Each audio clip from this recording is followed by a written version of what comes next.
Muy Muy bien. bien, pues buenas noches amigos de Recomiéndame un buen libro. El día de hoy tenemos el gusto que nos acompañe nuestro amigo, escritor, ya conocido de muchos años, Carlos Alvear, que pues el día de hoy estaremos platicando acerca de su libro El Truco, que hemos estado leyendo las últimas semanas.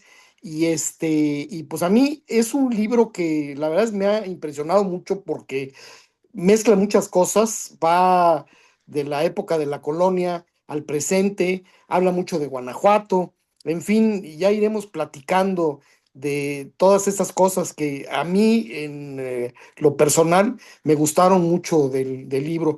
Yo quisiera, Carlos, que nos platicaras un poquito de, pues, cuál fue la motivación para escribir específicamente este libro. Este libro.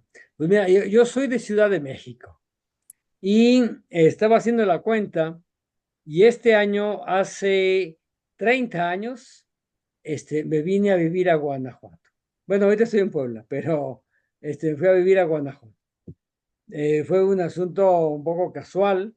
Una persona que conozco quedó con un puesto en el gobierno y me invitó a colaborar. Entonces, ciertamente yo había pensado ya en salir de la Ciudad de México y pues fue un buen pretexto. Así que me fui a Guanajuato, que me parece una ciudad realmente hermosa, una ciudad cautivante, mágica, y siempre me ha gustado pues tratar de conocer las historias del lugar. Entonces estuve pues preguntando a ver ahí de las leyendas, a ver quién las conocía. Obviamente están los guías de turistas y todo eso. También me encontré con que hay muchos libros que narran las leyendas de Guanajuato y me empecé a interesar por la historia de la ciudad, a meterme a estudiar un poquito su pasado. Y ciertamente es una ciudad que te transporta a otra época, ¿no? Y obviamente rompe un poquito el efecto, es algo un poco anticlimático cuando ves las oleadas de turistas que están por todos lados, sobre todo en Cervantino. Pero una de las cosas que siempre me encantó de Guanajuato es salir de pronto en la madrugada, donde ya no había nadie, y realmente sientes, como se transcribe en la novela, que das un salto al pasado, que estás cambiándote realmente de época. Y me llamó mucho la atención cuando yo preguntaba y veía de lo de las leyendas y demás, me llamó la atención de dos cosas en particular. Una, que me contaron la leyenda de que hay una ciudad abajo. Yo lo tomé así, como una leyenda. Alguien me decía, no, es que no es tan leyenda, es que sí hay una ciudad abajo. Yo seguía creyendo que era una leyenda o en todo caso una exageración, porque si hay un montón de túneles. Dices, bueno, hay túneles, pero seamos serios, una ciudad, y luego vas empezando a constatar, de entrada, por ejemplo, me encontré, no me acuerdo de estos sitios cuál queda mencionado en la novela, no recuerdo si los mencioné, pero sí hay algún esfuerzo incluso particular de recuperar lo que está abajo. Hay un hotel en el mero centro que escarbando hizo un bar subterráneo, en parte de lo que fue esa parte de ese mundo enterrado. Otro hotel tiene un salón de eventos. En la iglesia de Belén, que está exactamente enfrente del Mercado Hidalgo, hizo lo propio y pusieron sus criptas ahí y algunos salones para sus clases. Y así te vas encontrando con que hay todo ese mundo. Incluso el propio gobierno de Guanajuato entendió que era interesante que la gente supiera, los visitantes, que había una ciudad abajo. Y entonces hicieron un museo de sitio. No sé bien de los aquí presentes, quienes hayan ido a Guanajuato y hace cuánto que van, pero si se ubican, si estuviéramos en el Jardín Unión, un jardín chiquitito, digo, como todo en Guanajuato es chiquito, precioso, enfrente nos queda de un lado el Teatro Juárez, primoroso, uno de los mejores más bonitos de todo el país. Del otro lado está una iglesia terriblemente churrigueresca, la iglesia de San Diego, pequeña pero una explosión de arte barroco, bellísima, y entre los dos edificios hay un pasaje peatonal. Ahí, en ese pasaje, hay en el piso una vidriera y a través de la vidriera se puede ver otro piso 4 metros más abajo, desde el que se alzan unos arcos de un antiguo convento franciscano. El convento es el que sí obviamente está mencionado en la iglesia, el convento de San Diego de Alcántara. Y bueno, eso, de hecho es un museo chiquito, porque evidentemente para hacer descubrir todo lo que había, el convento entero, se tendrían que haber ido en contra de los cimientos del Teatro Juárez y de la propia iglesia de San Diego, que tiene sus cimientos en la antigua iglesia que estaba enterrada. Entonces, bueno, de ir descubriendo ese mundo me fascinó. El saber que sí existía una ciudad, se me hizo maravilloso. El estar todos los días en esa ciudad extraordinaria que con todo el encanto que tiene, con toda la magia, la belleza, es también un laberinto misterioso, ¿no? Plagado de callejones truculentos, tortuosos, túneles, calles subterráneas.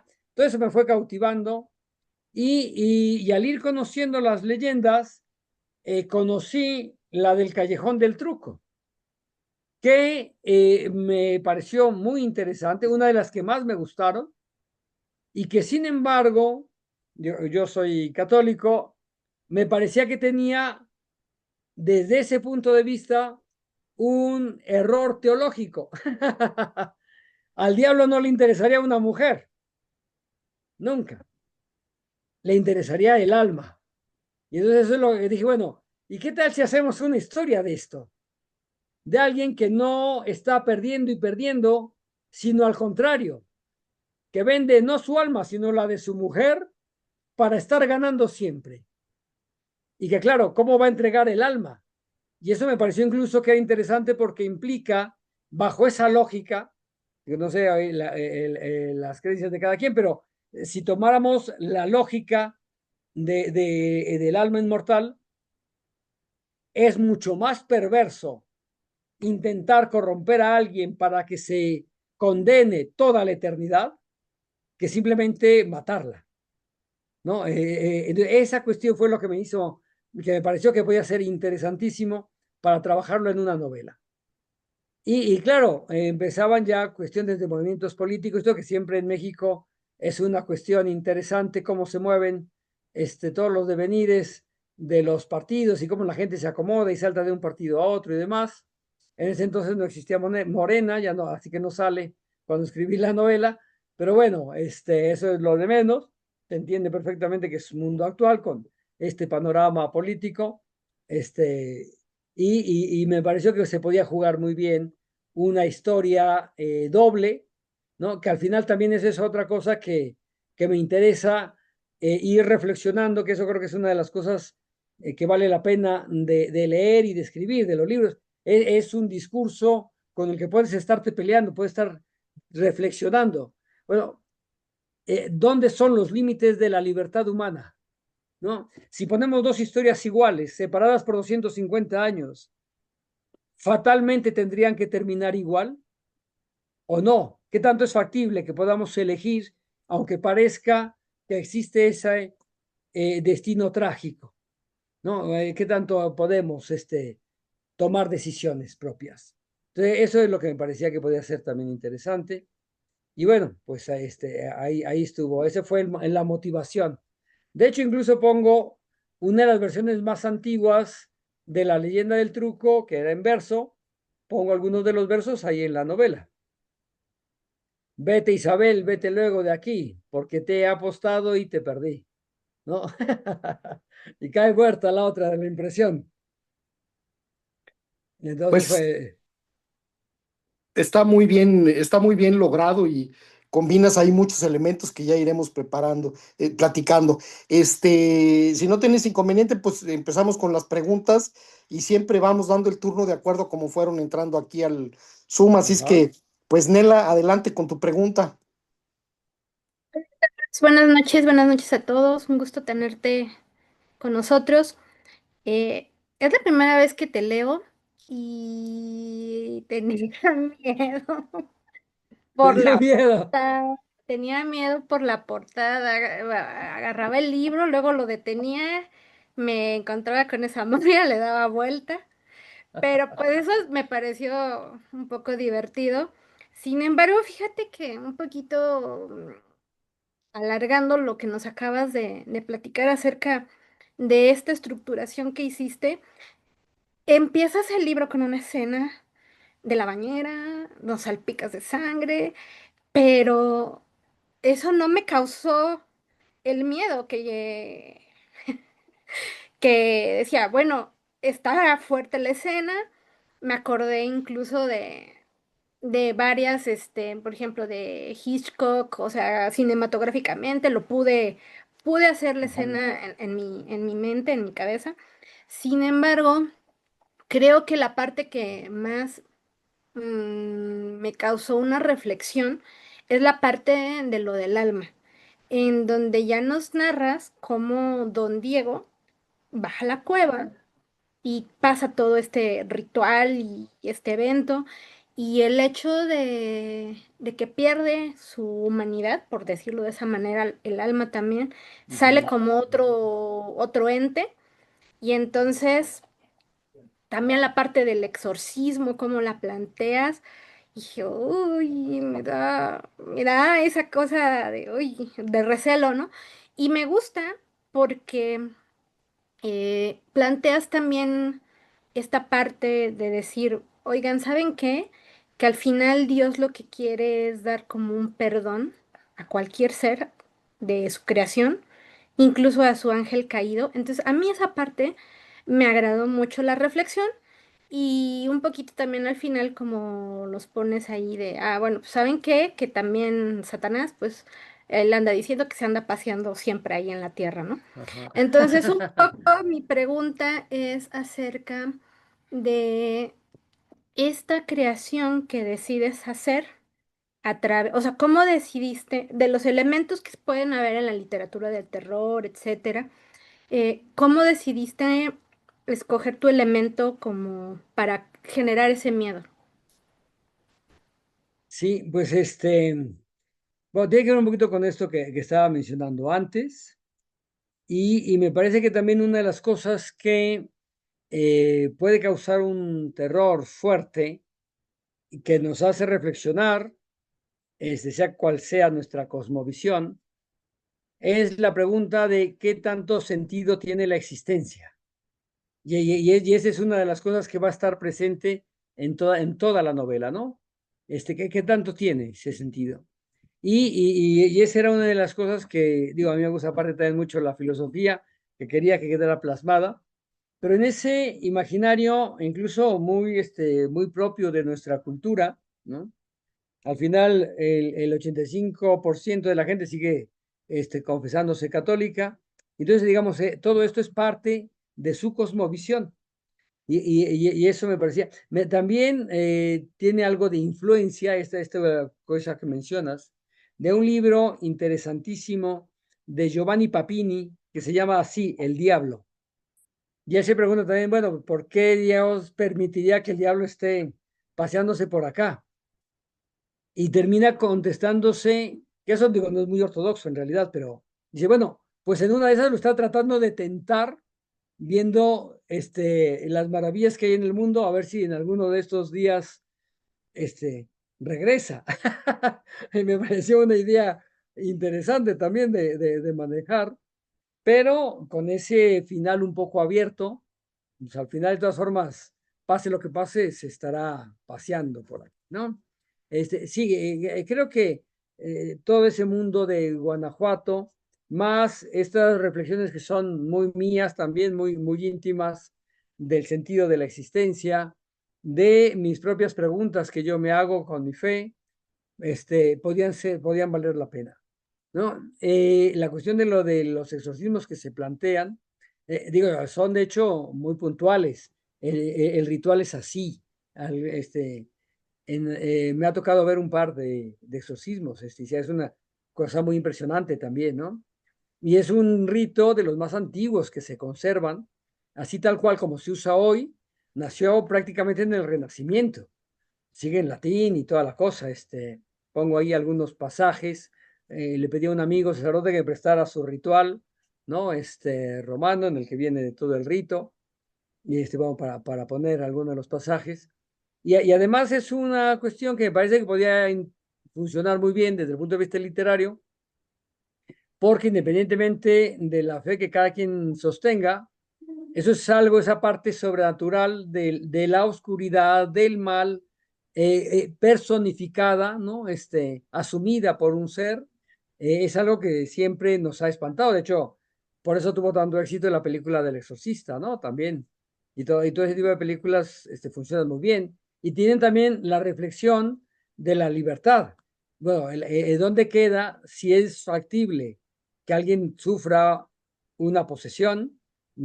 ¿Hasta dónde llega la libertad? ¿Cómo es esto? Todas esas cosas me parecía que podían funcionar muy bien y sí, tienen que ver también pues con una reflexión muy personal de mi propio forma de entender la vida, ¿no? Si alguna vez platicando con otro autor también de terror, pero él es ateo, me decía, bueno, pero ¿por qué tú escribes de terror si tú eres creyente? Le digo, ay, mijo, nosotros tenemos el copyright del diablo. ¿Cómo no vamos a escribir novelas de terror? De hecho, las mejores novelas de terror, digo, el ateísmo en realidad es algo bastante reciente. Melmoth el Errabundo lo escribió un cura, ¿no? Bram Stoker era creyente. Digo, todo eso también tiene que ver con esa cosmovisión en el mundo occidental, digo, pero también si te vas a otros lados, los textos védicos tienen textos terroríficos. En la antigua Grecia, China, digo, en todas partes hay demonios, o sea, ese pensar que existen entes que pueden encarnar la maldad es algo que es como muy humano.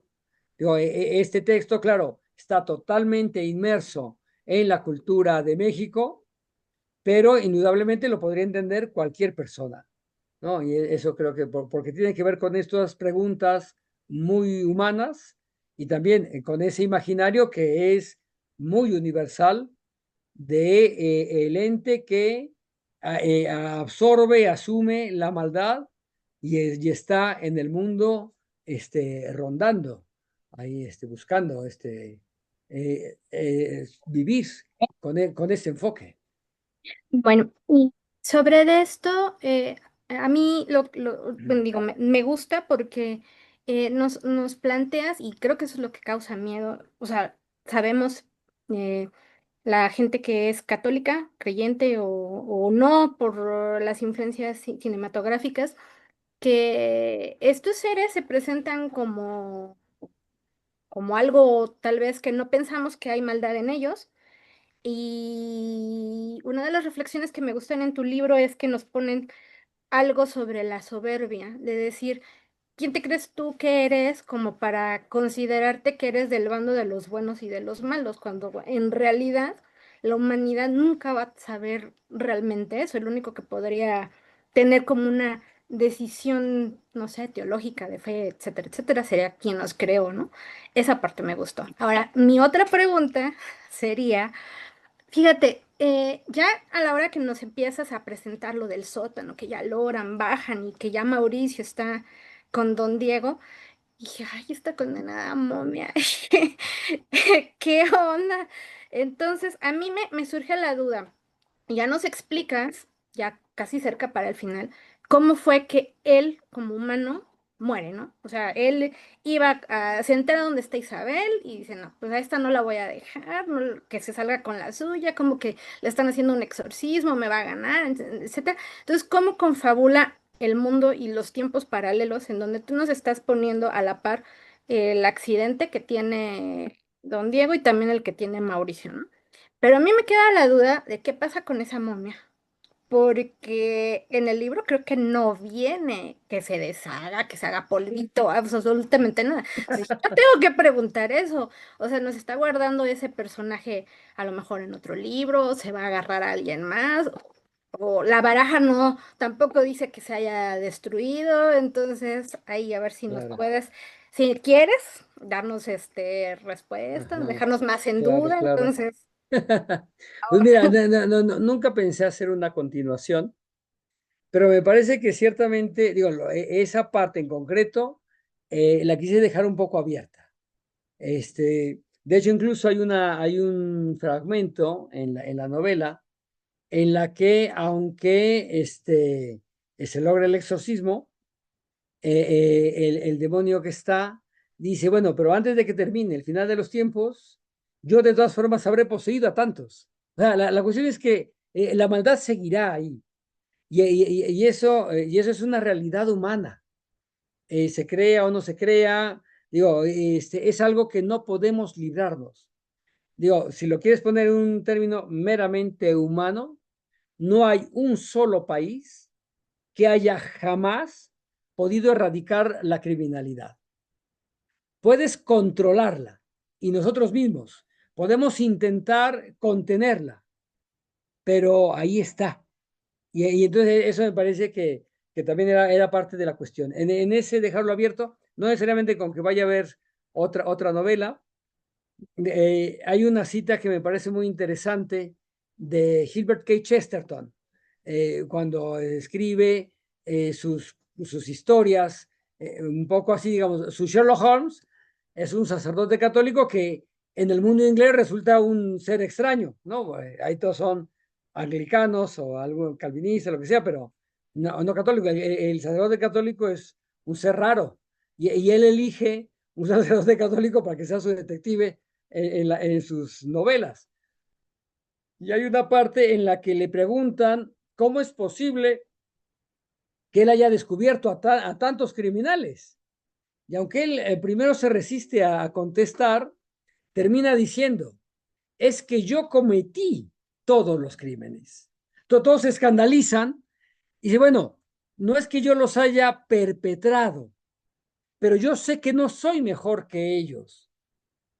Yo sé cómo hubiera podido llegar a cometer ese crimen. Y entonces tiene una frase que me parece genial, que dice, no existe el hombre realmente bueno mientras no haya atrapado al peor de los criminales y lo tenga preso debajo de su propio sombrero. Entonces, la maldad está ahí, incluso en nosotros mismos. Nadie puede decir yo soy bueno. Puedes contener la maldad. Y entonces esa es la cuestión en el libro. Al final, es un poco mejor el final de Mauricio que el de Don Diego, pero la maldad ahí está. Sí, por ahí andará el mazo de barajas, no lo sé dónde, pero por ahí está. Y el otro quedó, que me parece también que eso quise jugar. Cuando la gente me dice, hablo de Guanajuato, lo primero que dicen son las momias. No, las momias es lo menos interesante de Guanajuato. Pero aquí me parecía que podía jugar con esa idea. Ese no muerto, ¿no? Que se queda ahí. Que esa es la cuestión de la momificación. Digo, en Guanajuato, si te entierran ahí, es probable que termines en el museo, porque todo se hace en momias. Entonces, el asunto es que es una tierra tan salina que te seca antes de que se desarrolle todo el proceso de putrefacción. Y el asunto es que se queda congelado. Y eso es lo que pasa con Don Diego, ¿no? Entonces comienza a suceder este conciliábulo que rescata la momia de Don Diego, que de alguna manera quedó enterrada, que la inundación cuando pasa lo de Don Diego, una inundación que es real, que esa fue la otra cuestión que estuve investigando, que me pareció maravillosa. En la crónica, como se narra la inundación, es realmente un asunto pavoroso de que en minutos se mueren cientos de personas. Que imagínate, es una olla, o sea, son un montón de cañadas, el río no era ancho, no era profundo, y de pronto en un torrente ahí, no sé qué huracán estaría azotando las costas, pero hay una tromba que hace que bajen de la montaña decenas de miles de litros de agua y decenas de miles de toneladas de lodo. Y ¡pum! Y ahí de pronto alguien rescata la momia y la guarda, ¿no? Entonces, digo, eso me pareció que podía ser interesante. Eh, la maldad latente, digamos, ¿no? Que ahí queda. Por eso es Muchas gracias. ese, y dijo, y seguiré paseando, ¿no? Encontré paseando ahí por el mundo. Ahí ¿No? cazando ahí más. Muchas Exacto. gracias, Carlos. Gracias a ti. Gracias, Ale, adelante. Gracias, Vic. Hola, Carlos. Le decía al Hola. equipo que por qué nos tardamos tanto en leer tu libro. Yo leímos en conjunto hace 3 años, el de Crímenes de Odio. Yo lo Ah. terminé y corrí a comprar este libro porque yo vivo en Uruapan, entonces me dijiste que lo vendían aquí en las librerías y sí fui a conseguirlo y dije algún día lo voy a leer y llegó el turno del club de volverte a tener aquí. Qué Ah, placer. qué Sí, bueno. algo que me gusta mucho de tus libros es ese terror que siempre estás, o sea, yo lo disfruto, Nela, a cambio de ti, o sea, yo lo disfruté tanto el terror y me encantan las películas de terror, y sí tienes toda la razón, para mí, el que hay, o sea, sientes que está la maldad cerca de los esposos, la escena donde entran al baño y algo los detiene, o sea, desde la página 1 vivimos esa maldad. Tu libro me recordó a una serie, no sé si alguien la ha visto, que se llama Evil, que precisamente cuenta eso, que pues estamos en una sociedad donde el demonio está latente, entonces a cualquier oportunidad pues nosotros podemos convertirnos en esa persona mala. Algo que me gustó mucho de la reflexión fue de las hermanas que están locas, Ujú. porque yo también alguna vez me he encontrado a mujeres pues en la calle que están locas y sí me he preguntado, oye, pues ¿qué les pasó, no? O sea, ¿qué puede ser yo diferente de ellas, ¿no? De que te vuelves desquiciado y tú lo preguntas en el libro y al día de hoy también sigo preguntando, fue un momento, es paulatino, te das cuenta, sí, ese tema me pareció muy interesante y pues no tengo preguntas, solamente agradecer ese terror en tus libros que disfruto tanto. No, no, pues te agradezco muchísimo. Ojalá que puedas después seguirme leyendo, pero muchísimas gracias por todos tus comentarios. Debo de agregar que ciertamente las tres hermanas están inspiradas en una mujer que yo veía deambular con mucha frecuencia allí en Guanajuato. Y me llamaba mucho la atención que iba, como luego las presento, digo, así, pensando quién sabe qué, quién sabe en qué parte estaba ella caminando, en qué mundo, pero iba muy arregladita. Pero era evidente que estaba mal. O sea, su arreglo era torcido, exagerado, ¿no? Unos zapatos que no le quedaban, un maquillaje demasiado así, plastas, pero intentaba hacer algo. O sea, la verdad, no sé, pobre Silla, qué le ocurría, no sé si era un asunto de esquizofrenia o qué, pero de ahí empezó a gestarse la idea de Gertrude, Sibeli y Dorotea. Que aparte me gustó manejar tres. Están las gorgonas, están la quesis, Atropos, ¿no? Digo, las tejedoras, estas, digo, las tres brujas de Macbeth. Entonces, esa triada nos la encontramos de pronto en distintas partes de la literatura. Y me parece que va a ser interesante también manejarlas. Y por eso, de hecho, ellas, con el juego del otro que medio se burla, medio las maneja, reproducen el rito de las brujas de Macbeth. ¿No? Sí, hay un fragmento en el que están ahí las tres. Muchas gracias, Carlos. Oye, muchas gracias por lo de Guanajuato. Yo he ido 2 veces y así, ay, pues una ciudad aquí, con el dato de lo que pasó, de que se inundó, pensé que lo habías creado, lo que contaste en la casa, pero ya que es un dato real, wow, también está increíble. Muchas gracias por esta Sí. información. Bueno, gracias a ti por tus comentarios. Oye, Carlos, pues yo tengo varias cuestiones que comentarte. Una, eso que mencionas ahí, más allá de lo de Papini, que si el diablo va a regresar y todo eso. Siempre ha habido esa controversia también. Si Dios es tan todopoderoso, ¿por qué permite esa parte del mal en el diablo? Y ahí lo contestas muy bien, exactamente. Pues ahí está el libre albedrío, ¿no? También él permite el libre albedrío y al final de cuentas, pues ahí está el bien y el mal y finalmente nosotros somos los que decidimos en un momento dado si aceptamos la tentación del diablo o no, ¿verdad? O la tentación del mal, pero ahí me pareció que me lo manejas muy, muy bien, esa parte me gustó. No sé si quisieras ampliar un poquito sobre el tema ahí y luego tengo un Sí. par de cosas más que comentarte. Sí, no, pues, el libro se trata en una buena medida de eso, de los límites de la libertad, ¿no? Entendiendo que no somos absolutamente libres, pero que sí podemos elegir habitualmente por qué optamos. Eso no quiere decir que hay el que es todo bueno, el que es todo malo, porque puede decidir ser todo bueno.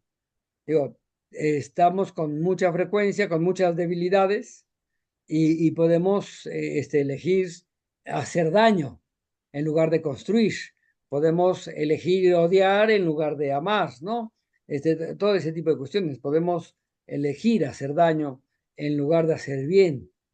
Pero sí, yo quería reflexionar mucho, precisamente, me pareció que todo esto podía ser un buen pretexto para un tema que para mí es esencial, que sigo preguntándome todos los días, o sea, sobre esta cuestión de los límites de la libertad. En otras novelas lo trato de otra forma, pero bueno, ese es un tema recurrente.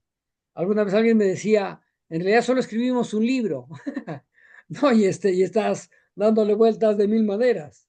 Bueno, pues uno de mis temas es ese, o sea, porque a mí me ha sorprendido ver personas que yo consideraba que son muy buenas y que de pronto me decepcionan y hacen alguna cosa de corrupción, de mentira, de daño, y me decepciona. Yo no sé cuántas veces me he decepcionado de mí mismo.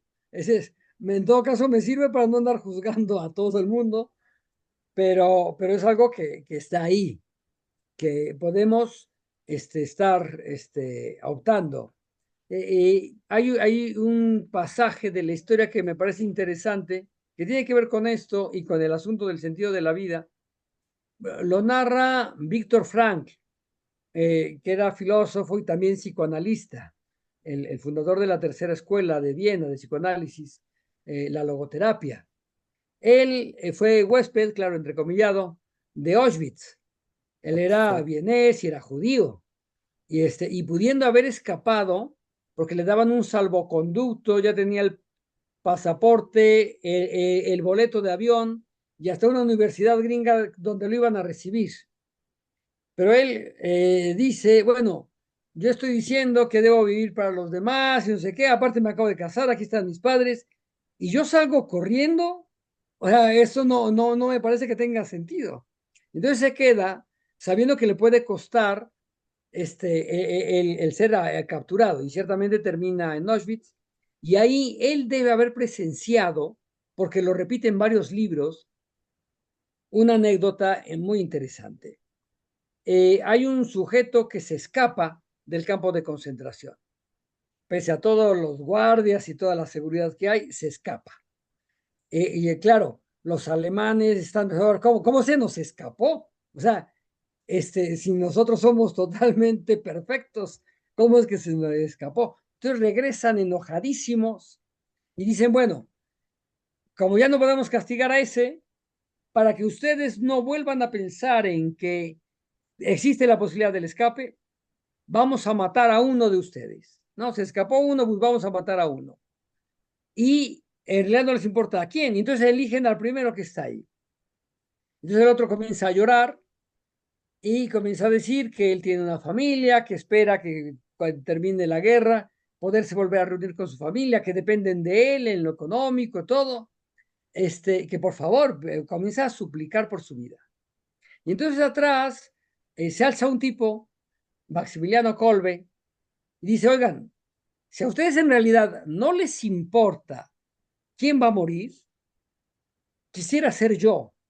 Yo soy un sacerdote católico, yo no tengo una familia que me esté esperando, así que por mí, dejen en paz a este pobre hombre y yo entro a la cámara de gas, que iba a ser el castigo. Y entonces eso lo debe haber visto Víctor Frank y describe así, diciendo que esa es su definición de lo que es el ser humano. Es el ser que siempre decide lo que es. Es el mismo que creó las cámaras de gas que el que pudo entrar en ellas con la cara en alto y musitando una oración. Y de hoy eso lo repite en varios libros. Así que yo creo que él estaba ahí y se quedó helado viendo esa escena. Y ahí, de ahí agarra, en buena medida, digo, ya tenía su teoría, pero ahí la fundamenta. Eso es lo que hace que la gente tenga sentido en su vida. La posibilidad de decidir construir alguna cosa. Maximiliano Kolbe decidió volcar su vocación salvando a otro. Y eso me parece interesante. Y ese es también algo de lo que está en la novela, ¿no? Esa posibilidad de elegir y de elegir cualquier cosa. Elegir construir la cámara de gas, elegir castigar, elegir la muerte, elegir la venganza, el rencor, o elegir la compasión, la ayuda mutua, la solidaridad, la fraternidad. Y a veces el mismo ser humano puede hacer las dos cosas, la misma persona. Entonces, eso me parece que es impresionante y quería también que quedara de alguna manera un poco plasmado. Gracias. Edgar, adelante con tu comentario. Hola Carlos, ¿cómo estás? Qué gusto saludarte otra vez. Nos hemos visto ahí en la FIL de Coyoacán y Sí. tengo todos tus libros firmados. Tengo la trilogía, tengo el truco, tengo el último que te compré fue el de las leyendas de Guanajuato. Pues yo no conozco Guanajuato y con este libro del truco se me antojó mucho conocer. Estuve con Google Maps visitando las calles y pues claro que visité el Callejón del Truco porque me llamó mucho la atención, dije, ¿existirá, no existirá? Y pues me metí con Google Maps y ya me metí por todo el callejón, sensacional, o sea, sí, la historia me encantó cómo comenzó, me encantó cómo comenzó esta historia del truco, qué cruel, pero qué lindo, y y no lo he terminado, ya me falta poquito para terminar, no lo he terminado, pero me está gustando mucho, muchas gracias. Y ya, pues ya quiero ir a Guanajuato a conocer en persona y no solo por Google Maps. Muchas gracias, Carlos. Pues cuando vayas ahí, a ver si podemos coincidir. Ya nos tomaremos un café. Me encantará que nos des un tour, ¿verdad? Si vamos, que Sí, nos des un tour, que nos platiques estaría más. maravilloso. Sí, porque Eh, se ve que conoces muy bien Guanajuato, que conoces todos los rincones y todas las historias y leyendas. Muchas gracias. Al contrario, muchas gracias. Y por cierto, comercial, ahorita que dices ya tienes todos mis libros, digo, me he tardado en sacar el que sigue, pero bueno, tengo prácticamente 2 terminados. Y este año espero que sí se va a poder, que salga ya. Digo, los 2 que vienen son de género negro y el que va a salir este año, yo espero, ya es casi seguro, es uno de cuentos, que no es un género que normalmente utilizo, pero porque también me gusta. Y bueno, son una serie de crímenes y cosas así. Son 13, 14 casos, más un pequeño ensayo sobre lo que es la novela negra, el género negro, ¿no? Entonces, ese espero que va a salir ahora. Así que ya tendrás otro libro que adquirir. Me dará mucho gusto volverte a firmar otro. Muchas gracias, Carlos. Gracias. Sí. Gracias. Albert, adelante. Tu micrófono. Ya, estaba como trabado mi micrófono, no quería desbloquearse. Carlos, pues bueno, ahora sí que siempre es un gusto platicar contigo y que nos vayas contando todo sobre tus novelas, ¿no? Siempre se aprende bastante y la manera en que lo cuentas, en la manera en la que conoces tus libros, la verdad es que eso es muy sorprendente, ¿no? Pues aquí, pues realmente, bueno, yo no conozco Guanajuato y hice lo mismo que Edgar, entrar en el Google Maps y la verdad es que ahora con esa tecnología, pues es una maravilla porque puedes ir recorriendo las calles y puedes ir viendo y pues vas conociendo lugares que pues, a lo mejor en algún momento jamás se van a poder conocer y esta es una manera como de hacerlo muy rápido, ¿no? Aquí pues digo, tengo como un par de dudas más que nada en cuanto a lo que viene siendo pues tu idea como escritor o tus ideas que tuviste para crear, por ejemplo, en este caso vamos a empezar primero como con las cartas, ¿no? Con la baraja.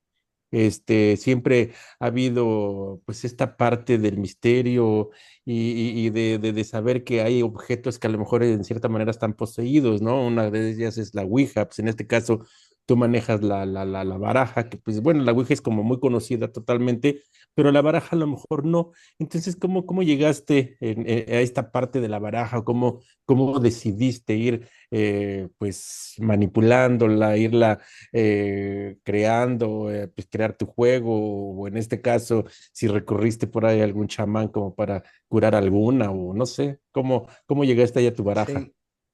Pues, bueno, primero fue conocer la famosa leyenda que implicaba un juego de baraja, ¿no? Y eso me pareció también interesante. El callejón completo se llama El Truco, que es como si hubiera una calle pócar. Es el nombre del juego. Y es un juego que era un juego antiquísimo del Renacimiento. Ya no se juega más que en algunos pequeños rincones en Uruguay y en Argentina. Entonces, averiguar esto se me hizo muy interesante también. Fui a todos los lugares que pude ahí en el estado a ver si alguien todavía jugaba y estuve preguntando, todo el mundo me veía muy raro, como que aquí solo jugamos dominó o aquí solo billar o lo que sea, pero nadie jugaba barajas así, no hay un centro, digamos, donde la gente juega póker o lo que sea. Entonces, de hecho, incluso me metí a internet a buscar el juego del truco. Encontré unos clubes en Argentina, en Uruguay. Algo que me fascina de escribir es el pretexto para leer y para investigar y para meter mis narices donde jamás me han llamado, ¿no? Entonces, estuve averiguando cómo es, las reglas, todo. Digo, no es que me acuerde bien de todo. No si ahorita me dices, oye, ¿cómo se juega? Tendría que volver a buscar mis apuntes. Pero me pareció muy interesante que tiene, igual que el póker, una combinación entre azar y estrategia, ¿no? Te sale un juego, pero con eso puedes empezar a manipular las cosas y tener la posibilidad hay un buen jugador de póker y hay un buen jugador de truco. Entonces, bueno, eso me parecía interesante. Pero estando en esas y pensando en cómo podía darle la vuelta precisamente para el asunto de la novela, eh, estoy también así leyendo algunas cuestiones sobre el asunto de la adivinación de las cartas, ¿no? El tarot y todo esto. Y la baraja española veo que también se usa para la adivinación. Y entonces dije, bueno, pues en una de esas, el jugador, al estar jugando, al presentar sus cartas, puede salir una lectura. Y entonces fui con una bruja, ciertamente, a preguntarle si eso era factible. Me metí y localicé una, le dije, oye, estoy escribiendo esto y se juega así. Y sería factible que si alguien acomoda esto pueda tener un significado. Y me dijo, bueno, sí, bajo ciertas circunstancias, que no sé qué, que ahí más o menos sí me orientó. Y dijo, no, pues aquí, entonces de esto puedo armarlo. Y jugando ciertamente con esa posibilidad, este, cuando es a una persona, se dice posesión. Cuando es una cosa, se dice infestación. Entonces, bueno, la baraja o hay objetos de cualquier tipo, pero no solo la ouija, una casa, un coche, eso lo maneja, por ejemplo, mucho le gusta la idea a Stephen King, ¿no? El asunto de las infestaciones, ese es algo que a él le gusta. Pero dije, bueno, aquí, que alguien incluso en ese trato extraño que hace don Diego, le enseñen, y hay de hecho incluso toda una descripción, ¿no? le enseñen cómo a preparar la baraja con los oros para vencer, con las copas para humillar y así todo, ¿no? Y él entonces a través de eso podrá tener poder. Y bueno, ahí está. Entonces, jugar con esa idea de lo cabalístico, de lo mágico, por eso incluso son 13 años, que también me pareció interesante. Guanajuato es una ciudad que también dentro de las leyendas que manejo, sin decir que son leyendas, y saltándome en realidad la forma en la que la narra la gente de Guanajuato, básicamente hay tres. Está la del truco, está lo de la ciudad enterrada y está la de la cueva, ¿no? Que ahí está una tradición en Guanajuato. Así como está el carnaval antes de Cuaresma, así como está la Noche de las Brujas antes de la de Todos los Santos, también en Guanajuato, antes de la fiesta de San Ignacio, hay en la cueva, supuestamente, según la leyenda, una misa negra. Y bueno, pues todo esto, entonces, usarlo también en ese carril que fui creando, esa vía para la novela, ¿no? Entonces, bueno, pues a le estorba San Ignacio, que ciertamente en la tradición católica es un santo especialmente poderoso contra Satanás. Incluso no sé si alguno de ustedes haya visto unas, no es estampa exactamente, pero bueno, una especie como de postal que se ponía detrás de las puertas. Eso era muy usado antes, ¿no? Quizás la mamá, la abuela, alguno haya tenido en su casa, pero se ponía en la puerta y era una oración a San Ignacio para detener a Satanás. Y entonces, como está también jugando con la historia, que también me ha fascinado siempre, la historia, mis padres eran historiadores, en 1767, la expulsión de los jesuitas, pues utilizar esto. Este hombre que quiere tener vía libre para buscar poder, no quiere que estén los jesuitas ahí, ¿no? Y entonces se suma a ese movimiento que sabe que está sucediendo por todo el imperio, en el que los jesuitas van a salir expulsados. Y que en Guanajuato tuvo una expresión interesantísima. La gente los quería muchísimo. De hecho, es la primer ciudad en el mundo que tuvo a San Ignacio como santo patrono.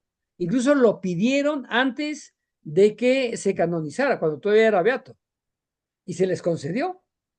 Entonces, el santo patrono de Guanajuato es San Ignacio, y hay una fiesta grande en la fiesta de San Ignacio. Y los jesuitas en 1767 tienen que escapar de sus defensores, como se pone en la novela, para tratar de evitar el derramamiento de sangre, ¿no? Pero es un asunto que también lo pongo ahí en la novela, me parecía interesantísimo porque es un operativo secreto a nivel internacional, a nivel global, cuando no había las herramientas, ¿no? Entonces esa carta misteriosa que se tiene que abrir la misma tarde en el imperio donde nunca se ponía el sol, ¿no? Para que todos la abran exactamente la misma tarde. Y entonces son 13 años, de 1767 a 1780, año de la inundación, tan brutal que provoca que entierren el valle y vuelvan a construir encima. 13 años que son cabalísticos, ¿no? Entonces, jugar con todas esas ideas me pareció que podía ser interesante mezclarlas ahí en la novela. Pero sí, de ahí salió. También me compré algunos libros de la historia de las barajas. Vi un montón de barajas antiguas. Hay unas preciosas, realmente. Y sí, y el saber que sí, la baraja española sirve para el juego de azar, para la adivinación y para la magia, pues me pareció maravilloso para meterlo en la novela. Y bueno, ya un último comentario. Fíjate que cuando las personas empiezan a leer sobre enfermedades, después sienten que todas las enfermedades las tienen, ¿no? O dicen, ay, eso lo tengo yo y eso lo tengo yo, ¿no?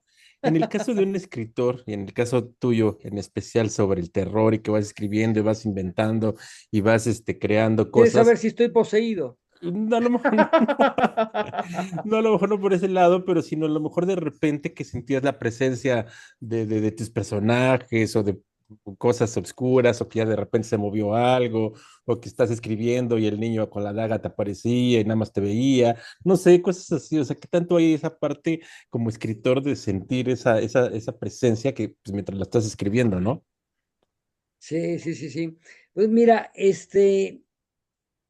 no sé, digo, yo creo en estas cosas y sin embargo me han pasado muy pocas cosas que podría decir así, que me han estrujado. No es que no me haya pasado nunca nada, sí me han pasado dos, tres, pero en realidad no, no es exactamente eso lo que, las cosas que más miedo me dan. Incluso quizás estoy sí mal de la cabeza, pero casi nunca tengo pesadillas.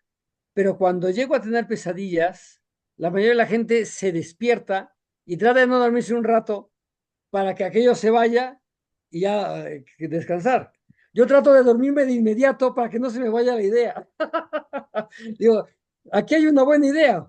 Y anoto y rápido, no me pasa con mucha frecuencia, la verdad, pero sí, así soy, no sé, le platicaba hace poquito a alguien que en una de las ferias de libro, que participo en muchas, eh, fui a una en Morelia que buscando cómo abatir costos, le pregunté a un amigo mío, que es una persona, él muy, muy, muy de fe, muy religiosa, y es amigo de curas y obispos, ¿no? Le dije que si no sabría de alguna casa de ejercicios, que normalmente son muy bonitas, muy tranquilas y son muy baratas. Entonces yo pensando en ahorrar dinero nada más. Pero sí, le dije, estuvo averiguando, muy amable él, y sí me consiguió que yo me pudiera hospedar en una casa que usan de ejercicios, pero que habitualmente estaba sola. Es un convento del siglo XVII y la verdad yo era feliz de ser el fantasma del convento. Yo llegaba en las noches y me ponía a correr ahí entre los claustros y las columnas. Digo, nadie me espantó nunca, pero sí, ese tipo de cosas a mí me encantan, me divierten muchísimo. Eso lo sufren un poco mi esposa y mis hijos. Los espanto a cada rato, me divierte mucho estar espantando gente. Pero bueno, Imagino. pero sí, algún día si quieres platicamos de las cosas que sí me han pasado, de verdad. No han sido Ah, demasiadas, pero sí se han pasado perfecto. No, dos pues o tres. ojalá y tengamos, y tomando la idea de Edgar, ojalá y tengamos la oportunidad en algún momento de tomar el café, de Sí, platicar y pues, estaría padrísimo, estas estaría pláticas padrísimo. siempre son bien interesantes. Pues muchas gracias, Carlos. Sí, no, gracias a ti. Alberto, adelante. Gracias, buenas noches. La verdad es que no iba a participar. Yo había leído el libro, no lo había terminado, pero tengo perdido el libro, he de confesarlo. Lo platicaba con Víctor el otro día, pero lo de encontrar y lo voy a terminar bien. Pero una de Ya, las ya te cosas, dimos unos spoilers. sí, ya está perfecto, porque sí lo leí, lo avancé bastante. Eh, pero bueno, obviamente el libro empieza fuerte. Creo que ese tipo de cosas pasan todos los días en Estados Unidos. Hay mil programas al respecto, ¿no?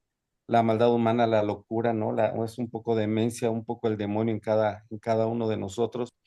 Pero me gusta, aparte, una de las cosas que me llama mucho la atención es el manejo de las personalidades en los personajes, ¿no? Una de las cosas que me da mucho la atención es como todos los miedos que empieza a presentar Amanda, ¿no? Recién llegan a Guanajuato cuando aparentemente lo único que les espera es un futuro maravilloso, un futuro lleno de cosas buenas, y ella siente una angustia terrible, ¿no? Por las decisiones tomadas, por las decisiones a tomar. Se mete a una iglesia, ¿no? Para pedir ayuda, aunque no es una persona creyente. Y esto obviamente me da mucho la atención. He estado platicando con alguna distancia con Ricardo, ¿no? De decisiones que estoy por tomar, decisiones de vida, ¿no? Y que generan tanta angustia y que quisiera uno tener una bolita mágica, una bruja enfrente que te diga, tienes que hacer esto, Exacto. ¿no? Para que te vaya bien. Y sin embargo, pues eso no existe, ¿no? Ayer un amigo me comentaba que fue a que le leían las cartas y le digo, ¿para qué haces eso, no? O sea, finalmente es una generación de pensamientos que no tenías, ¿no? Yo conozco Guanajuato, he estado en varias ocasiones y ahorita que llegué a vivir a Querétaro hace 2 años, pues me ha dado la oportunidad de darme mis escapadas. Es una ciudad bellísima, sumamente llena de misterios, pero normalmente voy cuando hay gente. Yo no me imagino caminando por esa calle, por los callejones a oscuras solo. Me parece sumamente complejo. No soy miedoso, pero sí me genera tema, la verdad. Sí me genera tema. La última vez que estuve allá quedé en un hotelito, había mucha gente, quedé en un hotelito un poco lejos. Y entonces para llegar tenía que bajar por un túnel y subir y todo. Y pues ya en la noche estaba solo, ¿no? Entonces ibas Ujú. así como, pero bueno, ya explicaste que es parte de tu encanto. Pero bueno, yo nada más una pregunta muy rápida. El manejo de ese tipo de personalidades, porque cada uno, ¿no? El gobernador, el chofer, todos tienen una personalidad muy definida, ¿no? Diego, Isabel, cada uno tiene su personalidad. ¿Son estudiadas o te salen como parte de todo lo que has investigado y has aprendido? Oiga, me encanta observar a las personas. Y de repente, bueno, sí, pongo algunos rasgos de gente real en algunos personajes y al personaje en sí trato de pensarlo como alguien real. Eso me parece que es importante, que es parte del respeto que el escritor le debe al lector, entregarle personas que pueda conocer. Creo que una buena novela es la novela en la que tú empiezas a preocuparte por la gente, por los personajes. ¿Qué les va a pasar? ¿Cómo van a estar? En cierto aspecto, son conocidos tuyos con los que convives durante un tiempo y te interesa su vida. Y entonces, tratar de pensar así, en esa complejidad del personaje. Eso me parece que es muy importante y te digo, y es parte, de hecho, del respeto que el escritor le debe al lector. O sea, tú estás aceptando leerme, yo te tengo que entregar una buena historia y una buena historia implica, ante todo, buenos personajes. Sí, por Sí, supuesto. al final la novela trata de eso, de cómo cambiamos como personas. Si reducimos a la mínima expresión una novela, es un personaje o un pequeño grupo de personajes que se encuentra con una circunstancia que no pueden evitar de ninguna manera y esas circunstancias les sobrepasan. Y entonces tienen que cambiar sí o sí, pero ninguno va a quedar igual al final. Van a salir mejor, van a salir peor o se van a morir, pero no pueden quedar igual. Entonces, esa cuestión de cambio existencial me parece que es apasionante en la literatura. Y eso trato de hacerlo lo mejor que tengo en mis capacidades, de presentarte personas reales, que te presenten preocupaciones y que a veces nos puedan sorprender. Amanda al principio digo, parece la más frágil y resulta Sí, ser la más fuerte, ¿no? Es la que mejor sobrevive a toda la historia. Al final es la superviviente, en realidad, la heroína de todo, ¿no? Este, y de hecho también se enfrenta ante la circunstancia también muy humana y terrible. Bueno, yo quería a este tipo, pero él intentó hacer lo peor, o sea, ¿lo podré perdonar? Sí, me está pidiendo perdón, pero ¿le puedo creer? ¿Puedo yo incluso perdonar? No sé si le creo o no le creo, pero incluso por mí, ¿puedo dar ese paso? Y claro, y ella expresa, ¿no? Yo soy historiadora porque no me gusta tomar decisiones, yo quiero ver lo que pasó, no lo que va a pasar. Entonces, sí, claro. y esa es otra cuestión que también tiene que ver con la reflexión que hemos dicho sobre la libertad. O Sí, sea, también nos da miedo ser libres. Esa sí, responsabilidad de yo asumir mi futuro. Claro, por eso siempre ha habido adivinos en toda la historia de la humanidad y en todas las culturas. Es más fácil que te digan qué es lo que va a pasar. No, y ya no soy responsable yo. Esto ya estaba escrito así y ya ni modo. No, te toca y te sí, toca con todas las consecuencias. Tú eres responsable de lo que vas a decidir. Aún así, cometemos mil y una estupideces, ¿no? Pero me parece apasionante pensar así, este, que somos libres, que a veces nos da miedo ser libres, pero que está en nosotros cambiar nuestro destino también, ¿no? Como lo hace ella, o sea, al final, pues se queda con un niño, y va encontrando caminos, es un poco todavía frágil, parece, el futuro que se le viene enfrente, pero nos quedamos con cierta esperanza de que con dificultades y todo podrá salir adelante. Pero sí, sí, sí, el asunto del personaje complejo me parece esencial en la novela. O sea, que nunca presentes uno que es todo blanco y otro que es todo negro. Eso me parece simplista, más no poder y muy, muy poco real.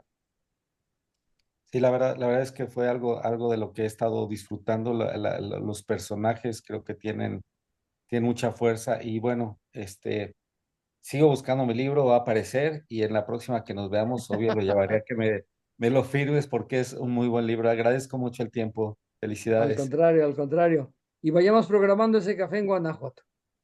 Ah, estaría Unas genial. enchiladas mineras. Sí, por supuesto. Por No, supuesto, pues sí. gracias. Nela, una última reflexión. Sí, claro. Teníamos una duda que la estuvimos planteando en nuestro foro de lectura, que cuál hubiera sido el término correcto para usarlo en la casa, que si estaba poseído, que si estaba embrujada, y pues ahorita nos introdujiste el término de estar infestada, ¿no? Y todo esto es porque como personas creo que hay veces que no, y bueno, dentro del diálogo que tuvimos decíamos, es que ellos nunca saben lo que realmente le pasó a la casa cuando la adquieren, o sea, simplemente la compran y eso pasa en muchos lugares. Y Sí, el claro. típico que éramos de niños, ¿no? Que nos poníamos a decir siempre en la escuela, "Ay, es que la escuela la construyeron abajo de un cementerio, ¿no? Para andar molestando a los demás, ¿no? Y en este caso, ellos nunca saben cuál es la historia real de la casa. Sin embargo, creo que hay veces que conforme pasa el tiempo o es la percepción, son las atmósferas de un espacio, hablando de ese tipo de sensaciones que tú no sabes qué pasó, pero te sientes incómodo, te sientes molesto, no te sientes a gusto.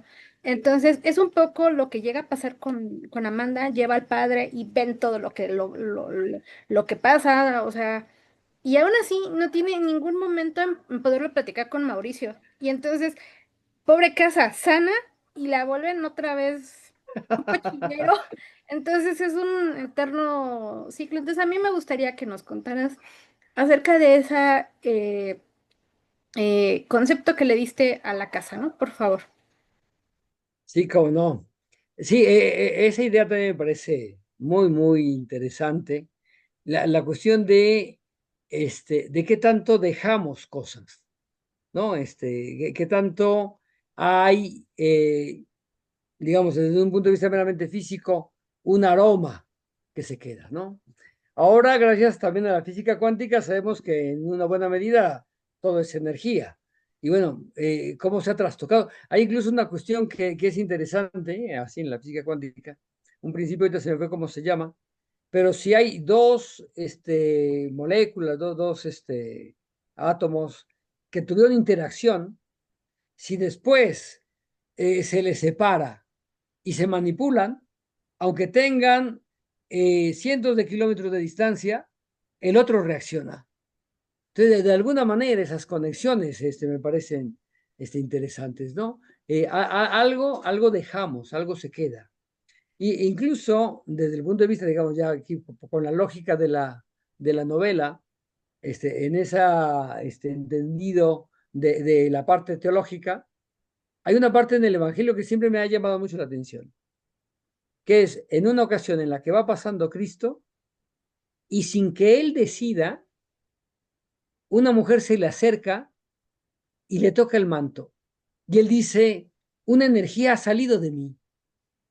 Eso me parece interesantísimo desde el punto de vista literario. No, bueno, el asunto es que ahí hay toda esa huella, todo eso queda. Y ciertamente, hay lugares, digo, de repente los hospitales, por ejemplo, las cárceles, hay lugares que están como muy cargados de algo, no sabemos exactamente qué. Y todo eso, pues claro, con lo apasionante de haber ido averiguando que sí existe esa ciudad abajo, bueno, sobre qué estamos, ¿no? En estricto sentido, es probable que todas las ciudades estén sobre algo más. No, o sea, los seres humanos estamos así. Aquí se asentó todo y bueno, pues hay que irle Digo, no nos vamos a ir de aquí, mejor volvemos a construir. Así que eso no es nada extraño. Sí es como poco probable que absolutamente todas las escuelas estén sobre un cementerio, pero nos gusta la idea. Y sí, debe haber cuestiones que las cosas, digamos, no, por lo menos son eco de lo que nosotros hacemos, ¿no? El fenómeno mismo del eco me parece que es interesante y creo que esto es una forma de eco, ¿no? Bueno, todo lo que queda. Y que se puede ver de muchas maneras, ¿no? Que también tiene, como toda la novela misma, es un poco un caleidoscopio y le vas girando y va adquiriendo otra cosa y otra cosa. Y aquí incluso algo que digo, no lo han tocado, pero que también me parece a mí apasionante, que es el tiempo. Bueno, cómo están dos tiempos y de repente parece que la línea es delgadísima y hasta se pueden oler, se pueden casi tocar. Y manejo una frase que me gustó cómo quedó construida, ¿no? El tiempo es una madeja. Todo pasado fue presente y el futuro de todo futuro es convertirse en pasado. Entonces, bueno, ese asunto también que tiene que ver también con la libertad y cómo vemos la vida, eso me parece también un tema, todo un tema sobre el que vale la pena reflexionar, ¿no? ¿Qué hacemos de nuestro tiempo, de nuestra vida? Evidentemente es un asunto arbitrario en cuanto a medida, ¿no? Todas las cosas tienen un ancho, tienen un alto. El decidir si son pulgadas, si son centímetros, bueno, igual con el tiempo. Hay cambios y la forma de medir los cambios es lo que le llamamos tiempo, ¿no? Y bueno, pues eso me parece que es también interesante, cómo nos conectamos con nuestros propios pasados, ¿no? ¿Qué hay de nuestra herencia? ¿Qué tanto sabemos de los que fueron antes que nosotros? ¿Qué es el inconsciente colectivo? Todo eso me parece que son temas interesantísimos y de alguna manera están ahí sugeridos en la novela, ¿no? Muchas gracias, Carlos. Al contrario, al contrario. Y mira, justamente ahorita aquí Ricardo en el chat me mencionaba la frase que la comentamos cuando estuvimos leyendo, la frase de que, bueno, el futuro de todo, el futuro es ser pasado, ¿no? Evidentemente, y queda ahí muy bien plasmado. Y la otra cosa que te quería comentar es que evidentemente hacia el final a mí me gusta cómo vas manejando de un párrafo a otro las dos historias en paralelo. De momento, la primera vez así como que parpadeé, dije, a ver, espérame, ¿qué pasó aquí? Pero ya después voy entendiendo que ya vas narrando la historia en paralelo, exactamente lo que está pasando a 200 años de diferencia, que esa parte pues me gustó mucho también. Sí, sí, sí, sí, ese también era un reto, que no solo se quedara como una cosa confusa, al principio sí, porque ellos mismos están confundidos. De repente sienten presencia, sienten ese eco, pero que después vayas viendo esa cuestión paralela, te digo, de las dos posibilidades, ¿no? Digo, es como si tú vas en caminando y decides irte por un lado o por otro. ¿Qué hubiera pasado si te vas a la otra acera? Y bueno, pues ahí va esa cuestión de qué pasaría si, manejándolo aquí en dos tiempos, me parece que es una de las cosas interesantes de manejar en la novela, ¿no? Son dos historias que se parecen, son dos matrimonios, son todo esto les pasa, los dos se ven influidos por la baraja, por esta serie de fuerzas, pero pueden o no actuar igual. Y eso era lo interesante. Muy bien, pues muchas gracias. Albert, tú Ay, Ya tú nada tú, más, tenías... Grecia. sí, ya nada Sí, más, pues despedir, agradecerte, Carlos. Ahora sí, como siempre, es un verdadero gusto el platicar contigo, se disfruta bastante las charlas. Y bueno, pues sí, te prometemos que tenemos que hacer algo bueno, próximamente para reunirnos, para vernos y Ajá. para platicar sobre tu trabajo, ¿no? y la Y bueno, foto, vamos con quienes la, tengan con ahí la su libro a foto. la mano. Sí, ahí va, vamos con la primera toma. A ver, nada más que, ahí va, una, dos y tres. Va otra. Y otra vez van a 2 y 3. Listo, Carlos, y listo, y gracias a todos los que Muy participaron. bien. Pues ahí luego Carlos, les muchísimas enviaré ahí gracias. al chat del grupo mi calendario de las ferias que me faltan este año. Si alguno le queda cerca, pues ahí me encanta que me visite. Perfecto. Dale, Y gracias, mientras Carlos. aprovecha a comerte un taco árabe por allá. Exacto. Órale, pues buenas noches y buenas noches a todos. Buenas noches a Hasta todos. luego, Muchas hasta luego. gracias. Gracias, Carlos. Buenas noches. Bye. Hasta luego. Ya salimos del Facebook.